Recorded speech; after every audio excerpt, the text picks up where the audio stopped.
Será punido com pena de suspensão e, na reincidência com a de demissão, o servidor civil e militar que indevidamente conceder diária com o objetivo de remunerar outros serviços ou encargos, ficando ainda obrigado à reposição da importância correspondente. Artigo 193. No caso de falecimento do servidor, que ocorrer durante o período de deslocamento fora da sede, em objeto de serviço, seus herdeiros não restituirão a diária, concedida a título de indenização das despesas com alimentação e pousada. Artigo 194. O servidor que receber diárias e não se afastar da sede por qualquer motivo, fica obrigado a restituir las integralmente no prazo de 2 dias.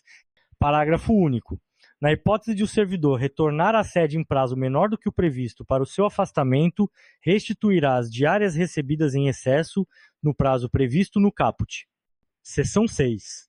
Do salário família, VRC 20 de 15,12, 1998. Artigo 195. O salário família é o auxílio pecuniário especial concedido pelo Estado ao funcionário ativo, inativo ou em disponibilidade, como contribuição ao custeio das despesas de manutenção de sua família. Parágrafo único. A. Cada dependente relacionado no artigo seguinte corresponderá uma cota de salário família. Artigo 196. Conceder-se a salário família ao funcionário pelos dependentes. 1. Esposa que não exerça atividade remunerada. 2. Filho menor de 21 anos e filha enquanto solteira, sem renda própria. 3. Filho inválido, de qualquer idade, comprovadamente incapaz para exercer qualquer atividade remunerada. 4. Filho estudante, que frequentar curso secundário ou superior, em estabelecimento de ensino oficial ou particular e que não exerça atividade lucrativa até a idade de 24 anos. 5. Outros dependentes, assim previstos em lei. Parágrafo único. Compreende-se neste artigo o filho de qualquer condição, o enteado, o adotivo e legitimado e o que, mediante autorização judicial, viva sob a guarda e sustento do funcionário. Art. 197. Quando o pai e mãe forem funcionários do Estado e viverem em comum, o salário família será concedido ao pai. Se não viverem em comum, ao que tiver os dependentes sob sua guarda. E, se ambos os tiverem, de acordo com a distribuição dos dependentes. Artigo 198. Equiparam-se ao pai e à mãe os representantes legais dos incapazes e as pessoas a cuja guarda e manutenção estiverem confiados, por autorização judicial, os beneficiários. Artigo 199. O salário família não está sujeito a qualquer imposto ou taxa, nem servirá de base para qualquer contribuição, ainda que de finalidade assistencial. Artigo 200-A. Habilitação para concessão do salário. Família obedecerá à regulamentação própria. Seção 7. Do auxílio para diferença de caixa. Artigo 201. Ao funcionário que, no desempenho de suas atribuições, lidar com o numerário do Estado, será concedido um auxílio 5% do valor do respectivo símbolo ou nível de vencimento, vetado para compensar diferença de caixa. Parágrafo único. O auxílio só será concedido dentro dos limites da dotação orçamentária e na forma da regulamentação própria. Seção 7. E do auxílio-doença, artigo 202. Após cada período da 24 meses consecutivos da licença para tratamento de saúde, o funcionário terá direito a um mês de vencimento, a título de auxílio-doença. Parágrafo único. Quando se tratar de licença concedida por motivo de acidente no trabalho ou doença profissional, assim conceituados nos parágrafos 1º, 2º, 3º a 4º do artigo 128, o funcionário fará jus ao auxílio-doença de que trata esse artigo, após cada período de 12 meses consecutivos de licença. Artigo 203. O auxílio-doença será pago em folha, a requerimento do interessado. Artigo 204. Ocorrendo o falecimento do funcionário, o auxílio, doença que fez jus até a data do falecimento, será pago de acordo com as normas que forem estabelecidas em decreto. Capítulo 9. Do desílio funeral. Artigo 205. Ao cônjuge ou na falta deste, a pessoa que provar ter feito despesas em virtude do falecimento do funcionário será concedido, a título de funeral, a importância correspondente a um mês de remuneração ou provento. Parágrafo 1º, a despesa correrá pela dotação própria, não podendo, por esse motivo, novo ocupante entrar em exercício antes do transcurso de 30 dias. Parágrafo 2º. O pagamento será efetuado à vista da apresentação do atestado de óbito pelo cônjuge ou pessoa cujas expensas houver sido efetuado o funeral, ou procurador legalmente habilitado. Artigo 206. Em caso de acumulação legal de cargos do Estado, o auxílio funeral corresponderá ao pagamento do cargo de maior vencimento do funcionário falecido. Ver artigo 37(16) Constituição Federal e artigo 27(16). Artigo 207.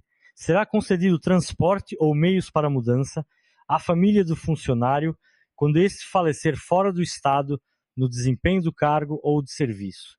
Capítulo 10. Das licenças, seção I, disposições preliminares. Artigo 208. Conceder-se a licença ao funcionário efetivo ou em comissão. 1. Para tratamento de saúde. 2. Quando acometido de doença das especificadas no artigo 232. 3. Quando acidentado no exercício de suas atribuições. 4. Para repouso à gestante. 5. Por motivo de doença em pessoa da família. 6. Quando convocado para serviço militar. 7. Para o trato de interesses particulares. 8. A funcionária casada por motivo de afastamento do cônjuge, funcionário civil ou militar ou servidor de autarquia, empresa pública, de sociedade de economia mista ou fundação instituída pelo poder público. 9. Em caráter especial. 10. Para concorrer a cargo eletivo. 11. Para frequência a curso de aperfeiçoamento ou especialização. Artigo 209. O funcionário interino poderá gozar as licenças previstas nos incisos 1, 2, 3, 4, v e 6 do artigo anterior. Artigo 210 são competentes para conceder as licenças. 1. O secretário de Estado ou diretor do departamento autônomo, as autoridades e servidores que lhe sejam imediatamente subordinados. 2. O diretor do departamento administrativo aos demais servidores da respectiva repartição. Parágrafo único. As autoridades indicadas neste artigo poderão delegar competência aos dirigentes dos órgãos que lhe sejam diretamente subordinados. Artigo 211. A licença dependente de inspeção médica é concedida pelo prazo indicado no respectivo laudo ou atestado. Parágrafo único. Fim do prazo. O funcionário poderá submeter-se à nova inspeção e o laudo médico concluirá pela sua volta ao serviço, pela prorrogação da licença, pela aposentadoria ou pela readaptação na forma do artigo seguinte. Artigo 212, verificando-se como resultado da inspeção médica feita pelo órgão competente, redução da capacidade física do funcionário ou estado de saúde que impossibilite ou desaconselhe o exercício das funções inerentes a seu cargo, e desde que não se configure a necessidade de aposentadoria nem de licença para tratamento de saúde, poderá o funcionário ser readaptado em funções diferentes das que lhe cabem, na forma do disposto nos artigos 119, 120, 121 e 122, sem que essa readaptação lhe acarrete qualquer prejuízo. Artigo 213. O tempo necessário à inspeção médica será sempre considerado como de licença. Artigo 214. Terminada a licença, o funcionário reassumirá imediatamente o exercício, ressalvado o caso do parágrafo 1º do artigo 215. Artigo 215. A licença para tratamento de saúde pode ser prorrogada a pedido ou ex ofício. Parágrafo 1º. O pedido deve ser apresentado antes de fim do prazo da licença. Se indeferido, conta-se como de licença o período compreendido entre a data do término e a do conhecimento oficial do despacho denegatório. Parágrafo 2º. Quando o pedido de prorrogação for apresentado depois de fim do prazo da licença, não se conta como de licença o período do conhecimento oficial do despacho. Artigo 216. O funcionário não pode permanecer em licença por prazo superior a 24 meses, ressalvados os casos previstos no artigo 223 e nos incisos 6 e 7 e do art. Lambalimbá. Artigo 217. Decorrido o prazo estabelecido no artigo anterior, o funcionário é submetido a inspeção médica e aposentado, se for considerado definitivamente inválido para o serviço público. Artigo 218. O funcionário que se encontrar fora do Estado deve, para fins de prorrogação ou concessão de licença, dirigir-se à autoridade competente a que esteja diretamente subordinado, juntando o laudo médico do serviço oficial do lugar onde se encontrar, indicando ainda a sua residência. Artigo 219. A licença que se refere ao artigo 208, inciso 10, é concedida na forma estabelecida pela legislação eleitoral. Artigo 220. O funcionário em gozo da licença comunicará ao seu chefe imediato o local onde poderá ser encontrado. Seção 2 da licença para tratamento de saúde. Artigo 221. A licença para tratamento de saúde é concedida ex ofício ou a pedido do funcionário ou de seu representante, quando ele não possa ele fazê-lo. Parágrafo 1º. Em ambos os casos, é indispensável a inspeção médica, que será realizada no órgão próprio e, quando necessário, no local onde encontrar-se o funcionário. Parágrafo 2º. Para a licença até 90 dias, a inspeção deve ser feita por médico oficial, admitindo-se, quando assim não seja possível, atestado passado por médico particular, com firma reconhecida. Parágrafo anterior. O laudo só produzirá efeito depois de homologado pelo órgão médico estadual competente. Parágrafo 4º. Quando não for homologado o laudo, o servidor será obrigado a reassumir o exercício do cargo, sendo considerado como faltas ao trabalho, nos termos do inciso 1º do art. 160 os dias em que deixou de comparecer ao serviço por haver alegado doença. Redação pela Lei 10,692, de 27,12, 1993, artigo 222. Verificando-se, em qualquer tempo, ter sido gracioso o atestado médico ou o laudo da junta médica, a autoridade competente promoverá a punição dos responsáveis, incorrendo o funcionário a quem aproveitar a fraude na pena de suspensão e na reincidência, na de demissão, sem prejuízo da ação penal que couber. Art. 223. O funcionário não poderá permanecer em licença para tratamento de saúde por prazo superior a 24 meses, exceto nos casos considerados recuperáveis, em que, a critério da junta médica, esse prazo poderá ser prorrogado. Parágrafo único. Expirado o prazo do presente artigo, o funcionário será submetido a nova inspeção e aposentado se julgado definitivamente inválido para o serviço público em geral, e não puder ser readaptado na forma do artigo. Art. 224. Em casos de doenças graves, contagiosas ou não, que imponham cuidados permanentes, poderá a junta médica, se considerar o doente irrecuperável, determinar como resultado da inspeção a imediata aposentadoria. Parágrafo único. Na hipótese de que trata este artigo, a inspeção será feita por uma junta de, pelo menos, 3 médicos. Artigo 225. No processamento das licenças para tratamento de saúde, será observado o devido sigilo sobre os laudos e atestados médicos. Artigo 226. No curso de licença para tratamento de saúde, o funcionário abster-se há de atividades remuneradas, sob pena de interrupção da licença, com perda total do vencimento ou remuneração, até que reassuma o cargo. Parágrafo único. Os dias correspondentes à perda de vencimentos ou remuneração de que trata este artigo serão considerados como licença sem vencimento na forma do inciso 7 do artigo 208. Art. 227. Licenciado para tratamento de saúde, acidente no exercício de suas atribuições ou doença profissional, o funcionário recebe integralmente o vencimento ou a remuneração e demais vantagens inerentes ao cargo. Art. 228. O funcionário acidentado no exercício de suas atribuições ou acometido de doença profissional tem direito, ex ofício ou a requerimento, à licença para o respectivo tratamento. Parágrafo 4. Entende-se por doença profissional a que se deva atribuir, como relação de causa e efeito, as condições inerentes ao serviço ou fatos nele ocorridos. Parágrafo 2º. Acidente é o evento danoso que tenha como causa, mediata ou imediata, o exercício das atribuições inerentes ao cargo. Parágrafo 3º. considera-se também acidente e agressão sofrida e não provocada pelo funcionário no exercício de suas atribuições ou em razão delas. Parágrafo 4º. A comprovação do acidente, indispensável para a concessão da licença, deve ser feita em processo regular, no prazo de 8 dias, prorrogáveis por igual prazo. Artigo 229. O funcionário não poderá recusar a inspeção médica, sob pena de suspensão de pagamento de vencimento ou remuneração até que se realize a inspeção. Artigo 230. Considerado apto em inspeção médica, o funcionário reassumirá o exercício, sob pena de serem computados como faltas os dias de ausência. Artigo 231.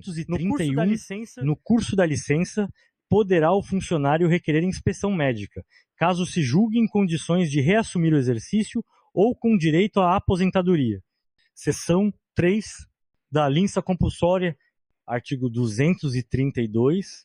O funcionário atacado de tuberculose ativa, alienação mental, neoplasia, maligna, cegueira, lepra, paralisia, cardiopatia grave, doença de Parkinson, incompatíveis com o trabalho e outras moléstias que a lei indicar na base da medicina especializada, conforme apurado em inspeção médica, será compulsoriamente licenciado com direito à percepção do vencimento ou remuneração e demais vantagens inerentes ao cargo. Artigo 233. Há também licença compulsória por interdição declarada pela autoridade sanitária competente por motivo de doença de pessoa coabitante da residência do funcionário.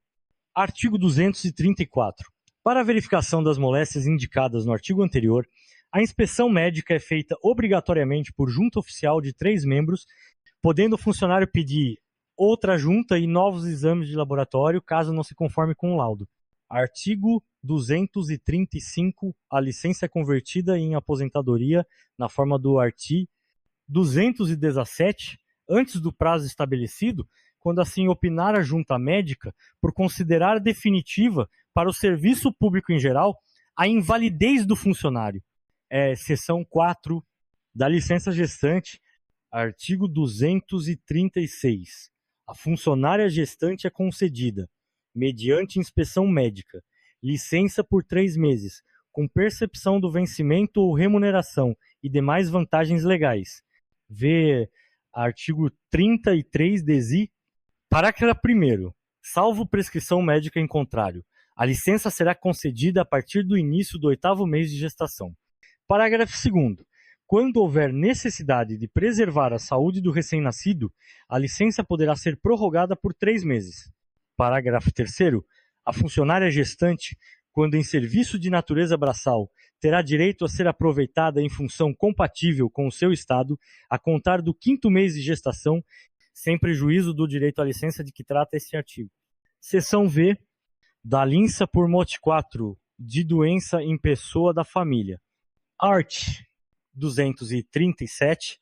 O funcionário pode obter licença por motivo da doença em pessoa da família, na condição de cônjuge, filho, pai, mãe ou irmão, desde que prove ser indispensável a sua assistência pessoal, incompatível com o exercício do cargo. Parágrafo 1º. A concessão da licença depende de inspeção médica do órgão pericial oficial do Estado, na forma prevista no artigo 211. Parágrafo 2º. A licença que trata esse artigo é concedida com vencimento ou remuneração, até 90 dias, consecutivos ou não, compreendidos no período de 24 meses.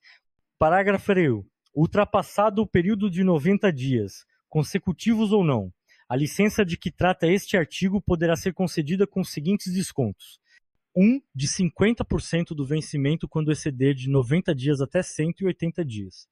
2. Sem vencimento ou remuneração, quando exceder de 180 dias até 360 dias, limite da licença. Parágrafo anterior, só poderá ser concedida nova licença, transcorridos 2 anos do término da licença anterior. Parágrafo 5º. No curso de licença por motivo de doença em pessoa da família, o funcionário abster-se de quaisquer atividades remuneradas, sob pena de interrupção da licença, com perda total do vencimento ou remuneração, até que reassuma o cargo. Artigo com redação pela Lei 12.404 de 30,12, 1998, seção 6 da licença para serviço militar obrigatório. Artigo 238. Ao funcionário que for convocado para o serviço militar ou aos outros encargos de segurança nacional, será concedida licença com vencimento ou remuneração descontada mensalmente a importância que receber na qualidade de incorporado, salvo se optar pelas vantagens do serviço militar. Parágrafo 1º. A licença será concedida à vista de documento oficial que prove a incorporação. Segundo, ao funcionário desincorporado conceder-se, a prazo não excedente de 30 dias, para que reassuma o exercício sem perda de vencimento ou remuneração, e se a ausência exceder esse prazo, será decretada a demissão por abandono de cargo, na forma da lei. Art. 239. Ao funcionário oficial da Reserva das Forças Armadas será concedida licença, com vencimento ou remuneração integral, durante os estágios não remunerados previstos pelos regulamentos militares. Parágrafo único. No caso de estágio remunerado, assegurar-se-lhe a direito de opção. Seção 7 da licença para o trato de interesses particulares. Artigo 240. Depois de estável, o funcionário poderá obter licença, sem vencimento, para o trato de interesses particulares. Parágrafo 1º. O funcionário aguardará em exercício a concessão da licença. Parágrafo 2º. A licença não perdurará por tempo superior a 2 anos contínuos e só poderá ser concedida nova depois de decorridos 2 anos do término da anterior. Artigo 241. Não será concedida licença para trato de interesses particulares quando inconveniente para o serviço, nem o funcionário antes de assumir o exercício. Artigo 242. O funcionário poderá a qualquer tempo desistir da licença para o trato de interesses particulares. Art. 243. Em caso de comprovado interesse público, a licença de que trata esta seção poderá ser cassada pela autoridade competente, devendo o funcionário ser expressamente notificado do fato. Parágrafo único. Na hipótese de que trata este artigo, o funcionário deverá apresentar-se ao serviço no prazo de 30 dias, a partir da notificação, findos os quais a sua ausência será computada como falta ao trabalho. Artigo 244. Ao funcionário interino ou em comissão não se concederá, nessa qualidade, licença para trato de interesses particulares. Parágrafo único. Não se concederá igualmente licença para o trato de interesses particulares ao funcionário que a qualquer título esteja ainda obrigado à indenização ou devolução aos cofres públicos.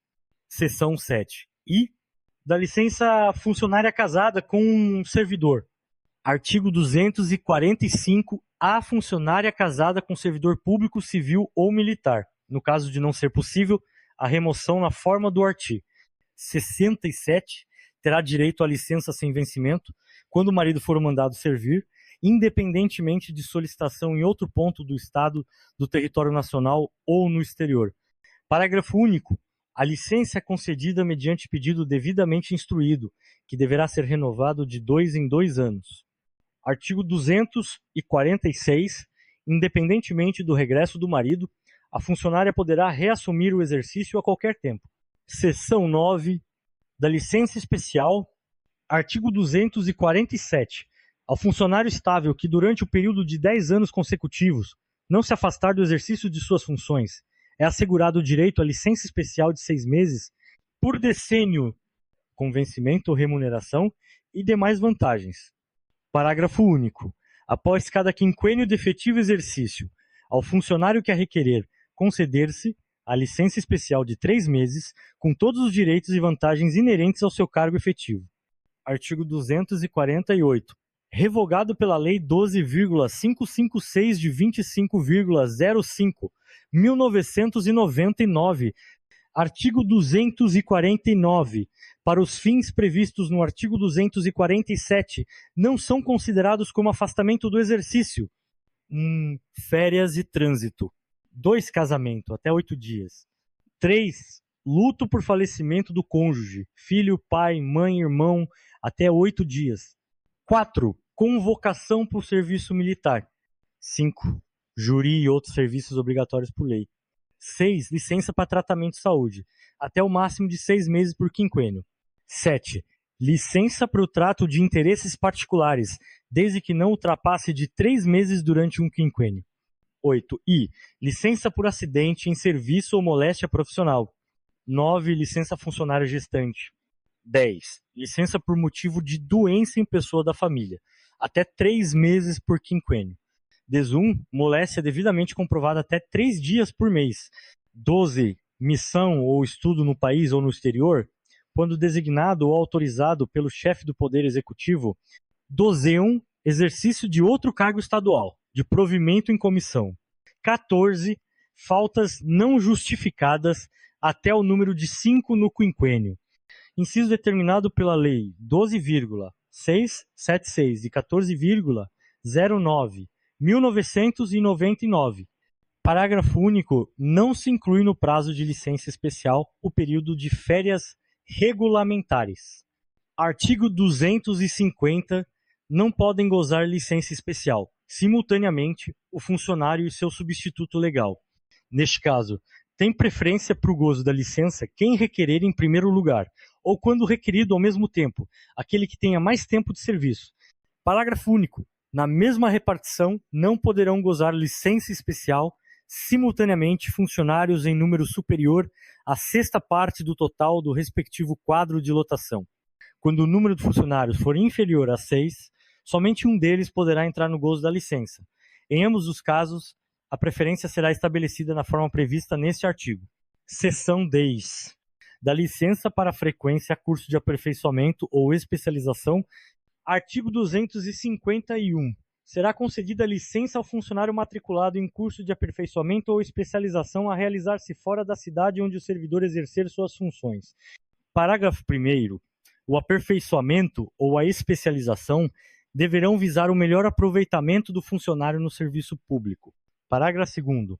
No caso de acumulação de cargos e visando o curso o melhor aproveitamento do servidor a apenas um deles, o outro órgão concederá a licença com exclusão do benefício de que trata o artigo 182.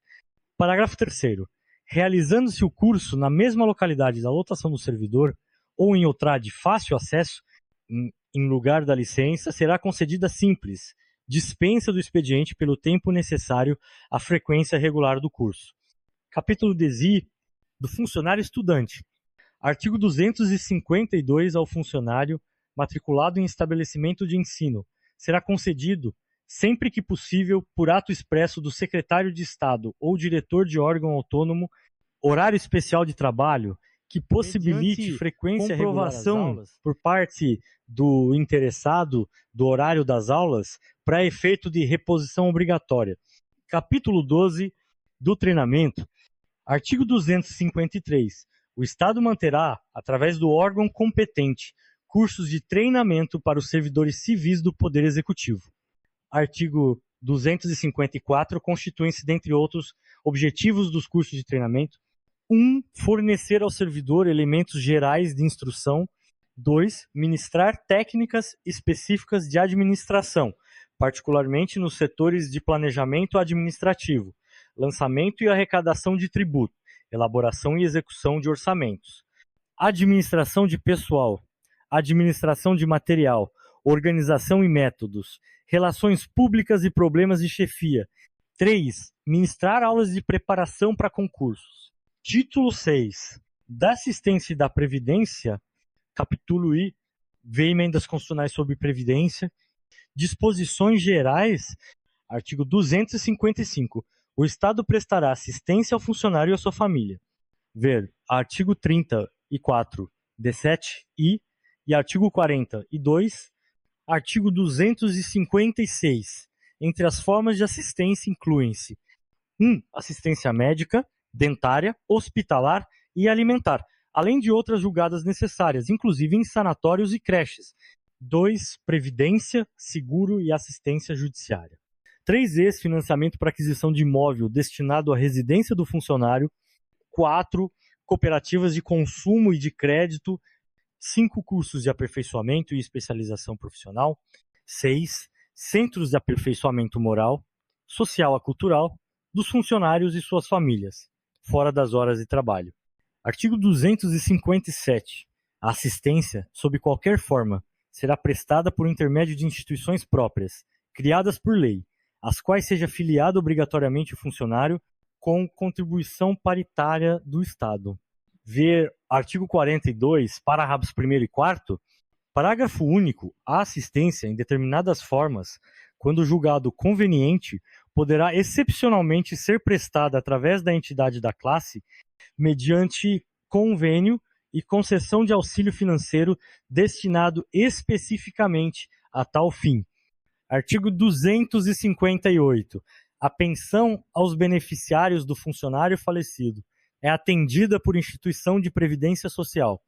Ver artigo 42, parágrafo 3º, parágrafo único. As pensões ou pecúlios devidos à família do servidor, as primeiras fixadas sempre enquanto não inferior a 50%, 50% do valor da remuneração, que servia de base ao desconto previdenciário na data do falecimento, serão reajustados sempre que forem majorados os vencimentos do pessoal da atividade, de modo a assegurar aos beneficiários vantagens proporcionais aos vencimentos atualizados da categoria funcional a que pertencia o servidor falecido.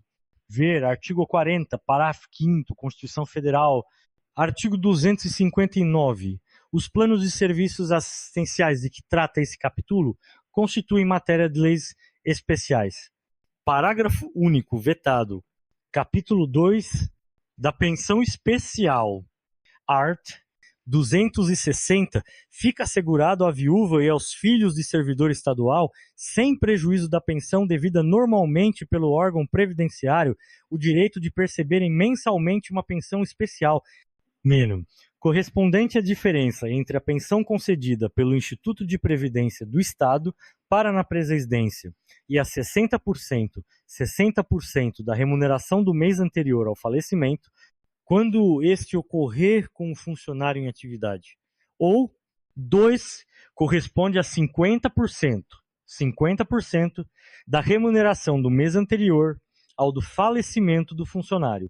Quando este ocorrer em consequência de acidente de serviço, não devendo a soma desta pensão com a deferida pelo órgão previdenciário ultrapassar a 100% da remuneração, redação pela Lei 7,421 de 17,12, 1980. Parágrafo 1º. A pensão que acompanhará os aumentos de vencimentos e suas alterações será paga a metade à viúva do servidor, metade aos filhos varões, até atingirem a maioridade e sem limite de idade, desde que sofram de moléstia que os impossibilite de trabalhar, e as filhas solteiras, ainda que maiores. Parágrafo 2º. Perderão direito à pensão prevista neste artigo a viúva do servidor que contrair novas núpcias, os filhos que se casarem e os filhos que atingirem a maioridade ou possuam recursos próprios para sua subsistência. Título 7, capítulo único do direito de petição, artigo 261. É assegurado ao funcionário o direito de requerer ou representar. 2. O direito de pedir reconsideração de ato ou decisão proferida em primeiro despacho conclusivo. V. Artigo 5º, 2014. A Constituição Federal, artigo 262. Para exercício dos direitos assegurados no artigo anterior, observar-se a. 1. O requerimento ou representação é dirigido à autoridade competente para decidi-lo e encaminhado por intermédio daquela a que esteja imediatamente subordinado o requerente. 2. O pedido de reconsideração é dirigido à autoridade que haja expedido o ato ou proferido a primeira decisão e não pode ser renovado. Parágrafo 1º. A decisão final do requerimento ou representação deve ser dada e o pedido de reconsideração no de 30 dias, ambos os prazos contados da data do recebimento das petições, na repartição em que tenha sede a autoridade competente para a decisão.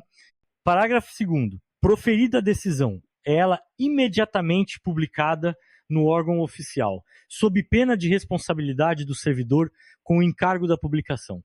Artigo 263, cabe recurso.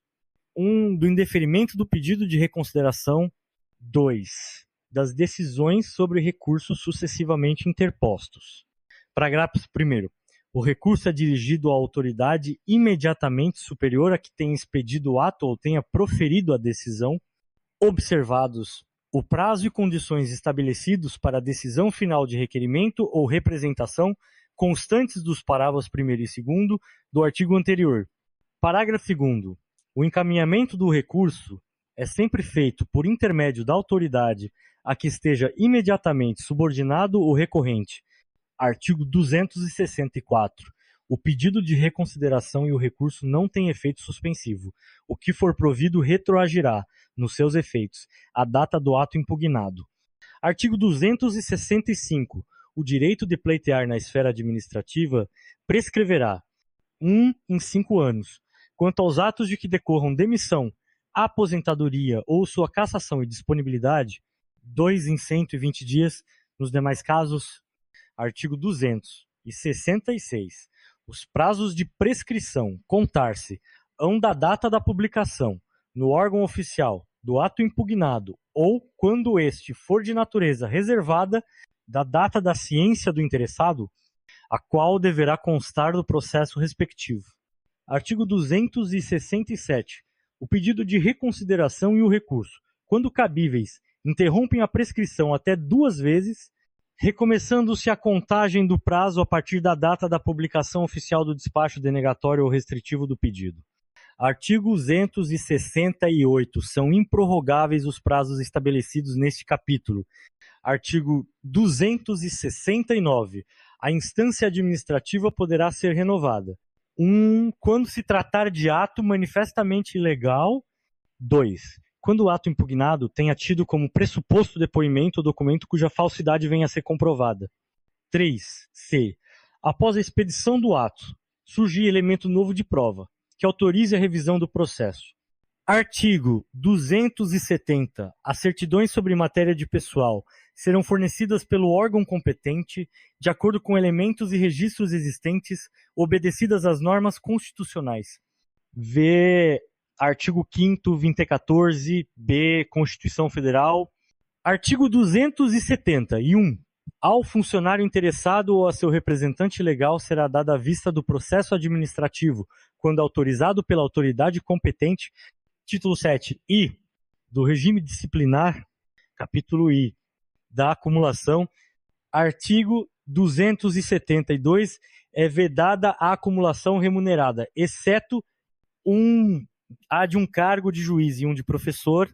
2. A de 2 cargos de professor. 3. A de um cargo de professor com outro técnico científico. 4. A de 2 cargos privativos da médico.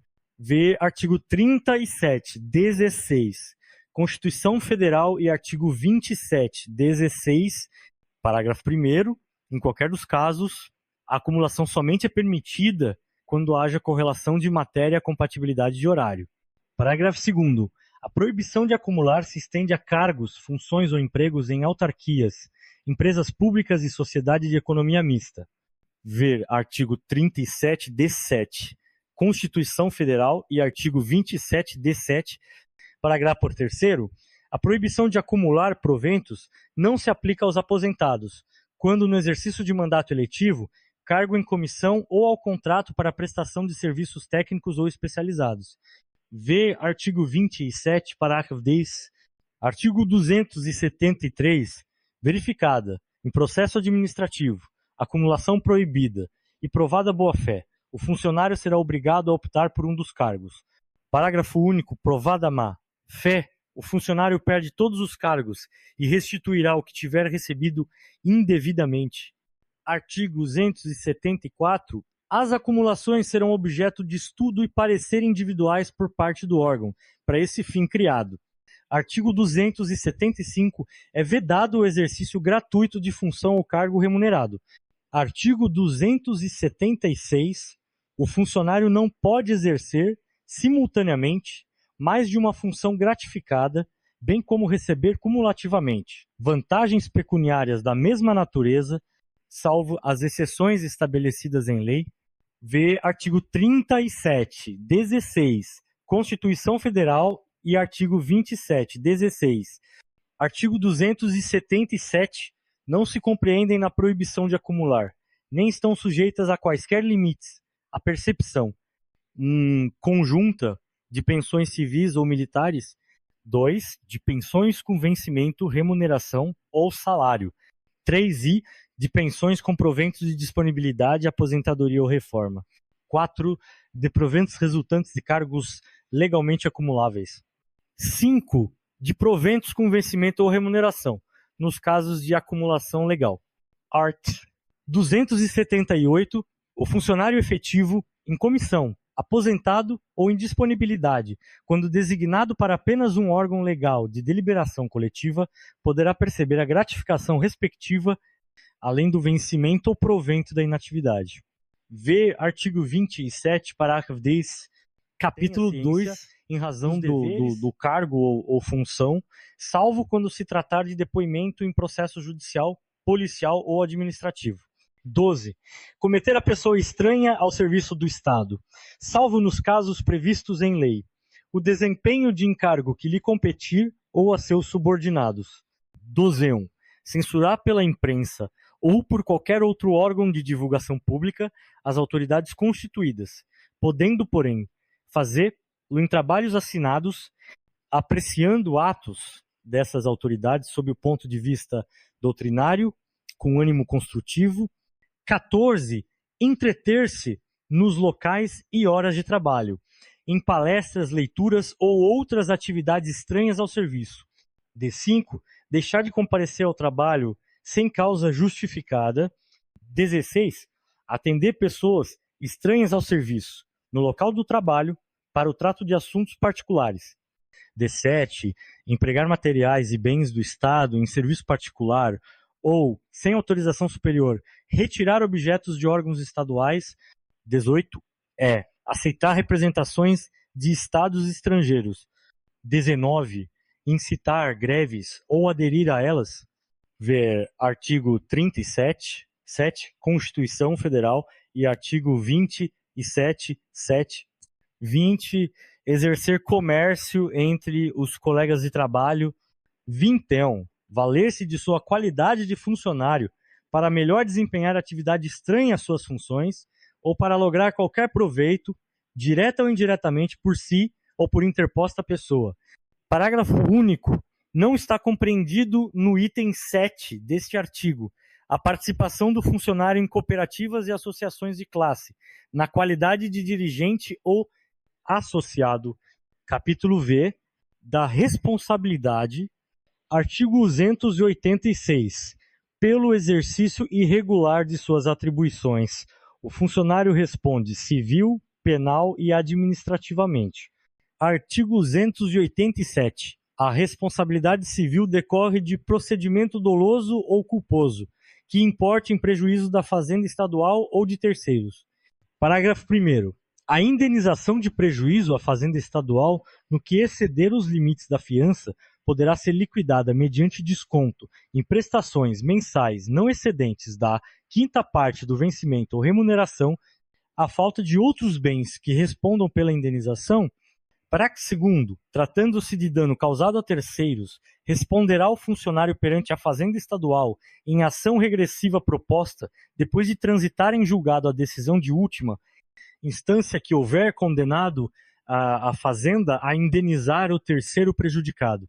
V. Artigo 37, parágrafo 6º, Constituição Federal, e artigo 27, parágrafo 6º, artigo 288, a responsabilidade penal abrange os crimes e contravenções imputados ao funcionário nessa qualidade. Artigo 289, a responsabilidade administrativa resulta de atos praticados ou omissões ocorridas no desempenho do cargo ou função. Artigo 290. As combinações civis, penais e disciplinares poderão cumular-se, sendo uma e outras independentes entre si, bem assim as instâncias civil, penal e administrativa. Capítulo 6. Das penalidades. Artigo 291. São penas disciplinares. 1. Advertência. 2. Repreensão. 3. Suspensão. 4. Multa. 5. Destituição de função. 6. Demissão. 7. Cassação de aposentadoria ou disponibilidade. Artigo 292. Na aplicação das penas disciplinares serão consideradas a natureza e a gravidade de infração, os danos que dela provierem para o serviço público e os antecedentes funcionais do servidor. Artigo 293. São cabíveis penas disciplinares. 1. A de advertência, aplicada verbalmente em caso de mera negligência. 2. A de repreensão, aplicada por escrito, em caso de desobediência ou falta de cumprimento dos deveres e reincidência, em falta que tenha resultado na pena de advertência. 3. A de suspensão, que não excederá de 90 dias, aplicada em caso de falta grave, de infração às proibições e de reincidência em falta que tenha resultado em pena de repreensão. 4. A de destituição de função, aplicada em caso de falta de exação no cumprimento do dever, de benevolência ou negligência contributiva para a falta de apuração no devido tempo, de infração perpetrada por outrem. 5. A de demissão, aplicada nos casos de crime contra a administração pública. B. Abandono do cargo. C. Incontinência pública escandalosa, vício de jogos proibidos e embriaguez habitual. D. Ofensa física em serviço, contra servidor ou particular, salvo em legítima defesa. E insubordinação grave em serviço. F. Aplicação irregular dos dinheiros públicos. G. Revelação de segredo que se conheça em razão do cargo ou função. 2. Lesão aos cofres públicos e dilapidação do patrimônio do Estado. I. Corrupção passiva, nos termos da lei penal. J. Transgressão a qualquer das proibições previstas no item 2 do artigo 285, quando de natureza K grave, a se comprovada má, fé, L, e nos demais casos expressos neste Estatuto. Parágrafo 1º. Considera-se abandono de cargo a ausência ao serviço, sem justa causa, por 30 dias consecutivos. Parágrafo 2º. Será ainda demitido o funcionário que, durante o período de 12 meses, 60 dias, interpoladamente, sem causa justificada. Parágrafo 3º. Entender-se a por ausência ao serviço, com justa causa, não somente aquela autorizada na forma da legislação vigente, como aqui assim for considerada após a devida comprovação e inquérito administrativo, caso em que as faltas serão justificadas apenas para fins disciplinares. Parágrafo 4º. O funcionário suspenso perderá todas as vantagens decorrentes do exercício do cargo. Parágrafo 5º. Quando houver conveniência para o serviço, a pena de suspensão poderá ser convertida em multa na base de 50% por dia de vencimento ou remuneração, obrigado, nesse caso, o funcionário a permanecer no serviço. Artigo 294. O ato de demissão mencionará sempre o dispositivo legal em que se enquadre. Art. 295. É punido o funcionário que se recusar à inspeção médica ou a seguir tratamento adequado, com a pena de suspensão no primeiro caso e com o cancelamento da licença no segundo. Parágrafo único. A suspensão ou o cancelamento cessam desde que seja efetuada a inspeção ou iniciado o tratamento. Artigo 296. São competentes para a aplicação das penalidades disciplinares. L. O chefe do Poder Executivo, em qualquer caso e privativamente nos casos de demissão ou cassação da aposentadoria e disponibilidade. 2. Os secretários de Estado e demais chefes de órgãos diretamente subordinados ao chefe do Poder Executivo, em todos os casos, salvo nos de competência privativa deste. 3. Os chefes de unidades administrativas em geral, no caso das penalidades de advertência, repreensão, suspensão até 30 dias e multa correspondente. Parágrafo 1º. A mesma autoridade que aplicar a penalidade ou autoridade superior poderá torná-la sem efeito. Parágrafo 2º. A aplicação da pena de destituição de função caberá à autoridade que houver feito a designação do funcionário. Parágrafo 3º. Nos casos dos itens 2 e 3, sempre que a imposição de pena depender da instauração de processo administrativo, a competência para decidir é do secretário de Estado respectivo ou do chefe do órgão diretamente subordinado ao chefe do Poder Executivo. Art. 297. O funcionário que deixar de atender, sem causa justificada, a qualquer exigência, para cujo cumprimento seja marcado prazo certo, terá suspenso o pagamento de seu vencimento ou remuneração até que satisfaça essa exigência, vê o artigo 7º, 10, Constituição Federal, art. 298, além da pena judicial que couber, serão considerados como de suspensão os dias em que o funcionário deixar de atender à convocação do júri e outros serviços obrigatórios por lei, sem motivo justificado. Artigo 299. Deverão constar do assentamento individual todas as penas impostas ao funcionário, inclusive as decorrentes da falta de comparecimento às sessões do júri para que for sorteado. Artigo 300. Será cassada a aposentadoria ou a disponibilidade se ficar provado que o inativo 1. Praticou falta grave no exercício do cargo ou função. 2. Aceitou ilegalmente cargo ou função pública. 3. Aceitou representação de Estado estrangeiro sem prévia autorização do Presidente da República. 4. Praticou usura em qualquer das suas formas. 5. Perdeu a nacionalidade brasileira. Parágrafo único. Será igualmente cassada a disponibilidade ao funcionário que não assumir, no prazo legal, o exercício do cargo ou função em que for aproveitado. Artigo 301. Prescreverá. 1. Em 2 anos, a falta sujeita às penas de repreensão ou suspensão. 2. Em 4 anos, a falta sujeita a pena da demissão ou destituição de função. B. A cassação da aposentadoria ou disponibilidade. 3. Ponto vetado. Parágrafo único. A falta também prevista na lei penal como crime. Prescreve juntamente com este. Capítulo 7 da prisão administrate 4A e da suspensão prevent 4A. Ver artigo 5º LDSI, Constituição Federal, artigo 302, cabe a prisão administrativa do responsável por dinheiro e valores pertencentes à fazenda estadual ou que se acharem sob a guarda desta, no caso de alcance ou omissão em efetuar as entradas nos devidos prazos. Parágrafo 1º.